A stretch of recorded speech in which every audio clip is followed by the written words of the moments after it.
नमस्कार दोस्तों, आपका स्वागत है टेक्नोलॉजी अपडेट्स के एक नए एपिसोड में। सेटअप पे नहीं हूं, थोड़ा सा बेयर कर लेना, लेकिन अपडेट्स तो मैं देने वाला हूं। वैसे प्री रिकॉर्डेड वीडियोस हैं जो मैं पब्लिश कर रहा हूं, तो वो मैं ना डाल के अभी एक लेटेस्ट अपडेट की छोटी सी वीडियो बना रहा हूं। सबसे पहले अपडेट आ रही है यूट्यूब की तरफ से कि यूट्यूब अब जैसे ही आप सब्सक्राइब लिखोगे कहीं भी अपनी वीडियो में, तो नीचे का जो सब्सक्राइब बटन है वो ग्लो करने लगेगा। ये फीचर इसलिए है क्योंकि बहुत सारे लोग जो देखते हैं यूट्यूब, उनको एक्चुअली पता नहीं होता कि सब्सक्राइब करना कहां है। हम भी बोलते हैं कि यार हमारा चैनल सब्सक्राइब कर लो, बट सब्सक्राइब करना कहां है ये चीज पता नहीं चलती। तो अब ऐसा नहीं होगा। स्क्रीन पर जैसे ही सब्सक्राइब लिखा हुआ कहीं पर आएगा, ऑटोमेटिकली जो नीचे का सब्सक्राइब बटन है वो ग्लो करने लगेगा, ताकि लोगों को पता चल पाए कि इस बटन को दबाना है और आप सब्सक्राइब कर लेंगे। तो अगर आपने मेरे चैनल को सब्सक्राइब नहीं किया है, नीचे सब्सक्राइब बटन दबाकर उसे सब्सक्राइब कर लीजिए। और YouTube काम कर रहा है स्किप एड वाले बटन के ऊपर भी, वो भी चेंज होगा। और ऐसा फीचर भी ला रहा है कि आप हम करके अपने सॉन्ग वगैरह सर्च कर सकते हैं YouTube पर। रिलायंस और एनवीडिया मिलकर भारत में सुपर कंप्यूटर्स बनाएंगे। आपको पता होगा एनवीडिया अब AI बेस्ड चिप्स बनाती है, तो AI का इस्तेमाल करके सुपर कंप्यूटर तैयार किए जाएंगे। तो रिलायंस इंडस्ट्री एनवीडिया के साथ पार्टनरशिप कर रही है भारत में AI और सुपर कंप्यूटर लाने के लिए। तो भारत में देखो अब बहुत सारे सुपर कंप्यूटर आपको देखने को मिलेंगे, अफोर्डेबल रेट पर देखने को मिलेंगे। जो लोग रिसर्च वगैरह करते हैं या जो इंटरेस्ट भी रखते हैं या कुछ हॉबीस्ट जो भी हैं AI में या सुपर कंप्यूटर में, वो भी अब भारत में सुपर कंप्यूटर खरीद पाएंगे, इस्तेमाल कर पाएंगे, चाहे रिसर्च पर्पस के लिए कहो, चाहे पर्सनल यूज के लिए कहो। आपको पता है भारत में G20 का जो समिट है वो हुआ और बहुत बड़े बड़े देशों से लोग आए, उनके रिप्रेजेंटेटिव आए, वहां के प्रेसिडेंट आए, काफी सही रहा। लेकिन यहां पर इंडोनेशिया और पाकिस्तान के कुछ हैकर्स जो कि इंडियन वेबसाइट्स को अटैक करने की सोच रहे हैं, और किया भी है। कुछ पुलिस की वेबसाइट्स भी, दिल्ली पुलिस की या पता नहीं कौन से पुलिस की, डाउन हो गई, हैकर्स ने कर दी DDoS अटैक, और वो सब बहुत सारे बढ़ गए हैं। मैं आपको बताऊं, भारत में पिछले 12 महीने में बहुत ज्यादा साइबर अटैक्स हुए हैं। तो भारत को अब गेयर अप होना पड़ेगा इन सब चीजों के लिए, क्योंकि ये सारी चीजें आगे भी कंटिन्यू रहने वाली हैं। और इसी चीज को देखते हुए आईफोन ने और एप्पल के जितने भी डिवाइसेस हैं उनमें बहुत ही इमीडिएट बेसिस पर एकदम अपडेट्स पुश किए हैं, पैकेजेस से बचने के लिए और बहुत सारी खतरनाक चीजों से बचने के लिए। एप्पल के आईफोन में अगर ये सारी चीजें आ जाए तो काफी खतरा हो सकता है लोगों को, इसीलिए पब्लिश किए, ये पुश कर दिए। तो अगर आप कोई भी आईफोन इस्तेमाल करते हो या एप्पल का कोई भी डिवाइस इस्तेमाल करते हो और उसमें अपडेट आया है, तो सबसे पहले सारे काम छोड़कर अपडेट कर लो, तभी आप सेफ एंड सिक्योर रह पाओगे। आपको पता है वॉशिंगटन और बीजिंग के बीच में काफी टेंशन चल रहा है। अमेरिका और चाइना के रिश्ते वैसे भी अच्छे नहीं हैं। इस चीज को देखते हुए चाइना में आईफोन बैन की बात सामने आई है। बहुत सारे लोग यूट्यूब पर बोल रहे हैं कि कंप्लीटली बैन हो गया है। बहुत सारे लोग ये बोल रहे हैं कि आईफोन गवर्नमेंट ऑफिशियल या कोई भी ऐसे संस्थान जो सरकार के साथ जुड़ा हुआ है चाइना में, वो आईफोन इस्तेमाल नहीं कर सकता। देखो अगर ऐसा होता है तो चाइना में आईफोन का चलना बहुत ही मुश्किल है, और एप्पल कंपनी के लिए ये बहुत मुश्किल हो सकती है, क्योंकि चाइना एक ऐसी मार्केट है जो बहुत ज्यादा आईफोन खरीदती है। मतलब वहां पर आपको पता होगा वो लोग चाइनीज फोन बनाते हैं लेकिन वो लोग इस्तेमाल नहीं करते।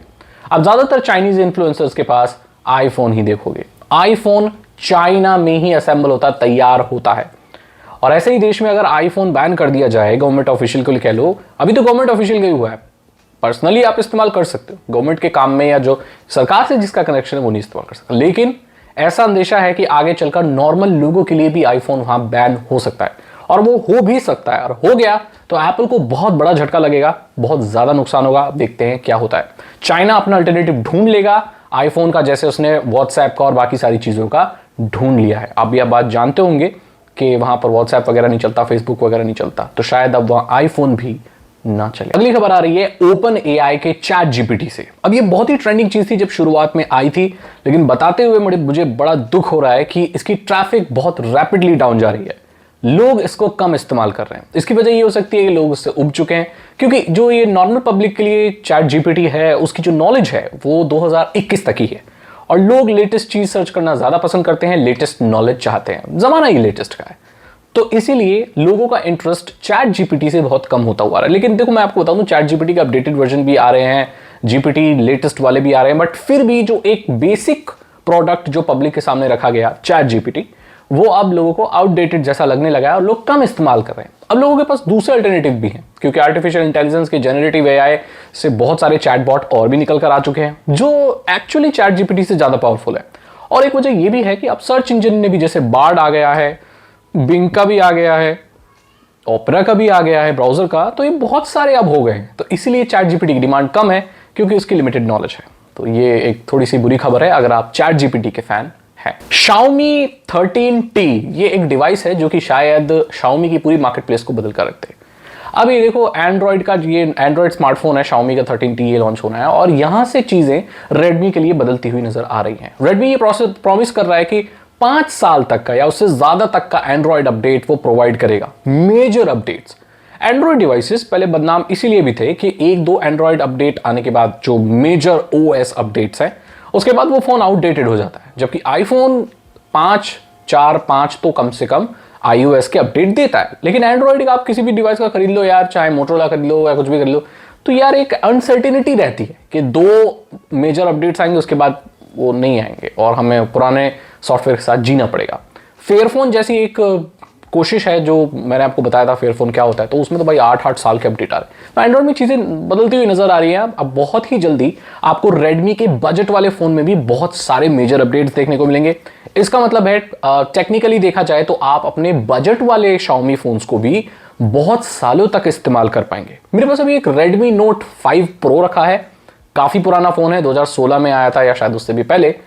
बहुत अच्छा हार्डवेयर है, बहुत कैपेबल हार्डवेयर है, लेकिन अनफॉर्चुनेटली उसके लिए जो ऑफिशियल एंड्रॉइड अपडेट्स हैं वो अब नहीं आ रहे।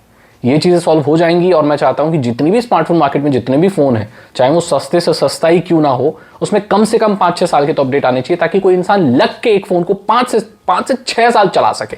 थोड़ा सा प्राइस बढ़ा दो फोन का, चलता है इतना, बट सॉफ्टवेयर अपडेट दो, क्योंकि हार्डवेयर ऑलरेडी बहुत कैपेबल है। आज से 5 साल पुराना फोन भी उठा लो तो हार्डवेयर बहुत कैपेबल है, क्योंकि अब टेक्नोलॉजी के नाम पे हार्डवेयर के बेसिस पे ज्यादा इन्हांसमेंट हो नहीं रहे हैं। तो हमें सॉफ्टवेयर इन्हांसमेंट की बहुत ज्यादा जरूरत है और Xiaomi इस चीज को करता हुआ नजर आ रहा है, जिससे भारत में उसकी पकड़ और अच्छी हो सकती है। दोस्तों ये थे टेक्नोलॉजी के अपडेट्स, और जैसे कोई भी खबर आएगी तो मैं आपको बता दूं। मैं थोड़ा ट्रैवल वगैरह कर रहा हूं तो ऐसे प्रॉपर बनाना थोड़ा मुश्किल हो रहा है। मैंने पहले से प्री रिकॉर्डेड वीडियो बनाई थी जो बेसिक टेक की थी, इसलिए आपने देखा होगा कि टेक अपडेट्स नहीं आ रहे हैं। चिंता मत करो, 2-3 दिन में ये सब फिर से चालू हो जाएगा। मैं सोच रहा हूँ लाइव स्ट्रीम भी करूं और कुछ पुराने फॉर्मेट की वीडियोस, कुछ नए फॉर्मेट की वीडियोस आप लोगों के सामने लेकर आऊं।